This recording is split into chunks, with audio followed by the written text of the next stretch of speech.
اللہ علیہ وآلہ وسلم ایک طالب علم کی فضیلت بیان کرتے ہیں جو علم حاصل کرتا ہے۔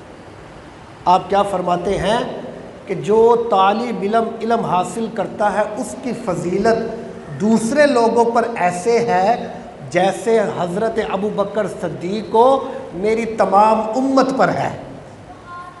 طالب علم جو ہوتا ہے، علم حاصل کرنے والا، دین پڑھنے والا، دین سیکھنے والا، حضور کیا فرماتے ہیں؟ اس کو اتنی فوقیت ہے، اس کی فضیلت عام لوگوں پر اس طرح ہے جیسے حضرت ابو بکر صدیق کو میری تمام امت پر ہے۔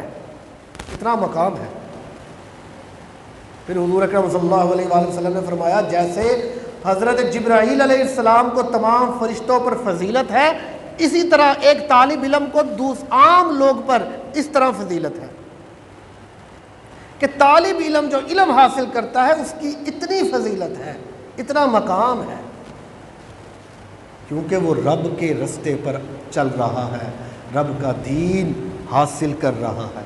اللہ طالب علم جو علم حاصل کرتا ہے، اللہ تبارک و تعالی جل شانہ اس طالب علم کی بھی شان بڑھاتا ہے۔ حضور اکرم صلی اللہ علیہ وآلہ وسلم کی حدیث مبارکہ میں ہے کہ اس طالب علم کا بڑا مقام ہوتا ہے۔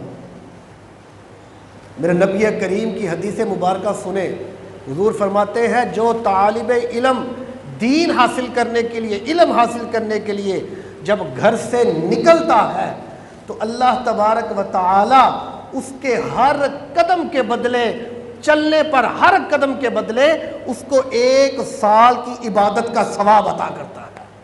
فضیلت ہے، اتنی علم کی حاصل کرنے کی برکت ہے کہ جو بچہ علم حاصل کرنے، دین حاصل کرنے کے لیے گھر سے نکلے اور اتنے قدم چلے تو حضور فرماتے ہیں ہر قدم کے بدلے اس کو 1 سال کی عبادت کا ثواب مل رہا ہے۔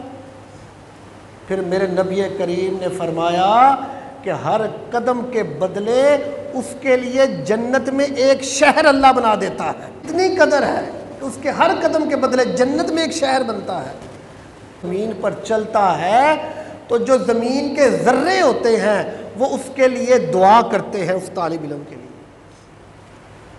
حضرات محترم خود اندازہ لگائیں علم کتنا ضروری ہے، علم حاصل کرنا کتنا ضروری ہے۔ یار جب تمہارے پاس، تم نے سیکھا ہوگا، تم نے کتابیں کھولی ہوں گی، کسی عالم کے پاس بیٹھ کر تم نے پڑھائی سیکھی ہوگی، تمہیں مسئلوں کا پتہ چلے گا، تمہیں دین کا پتہ چلے گا، تمہیں حضور کے فرمان کا پتہ چلے گا، صحابہ کرام کی زندگی کے مطابق اپنی زندگی گزارنے کا تمہیں طریقہ آئے گا۔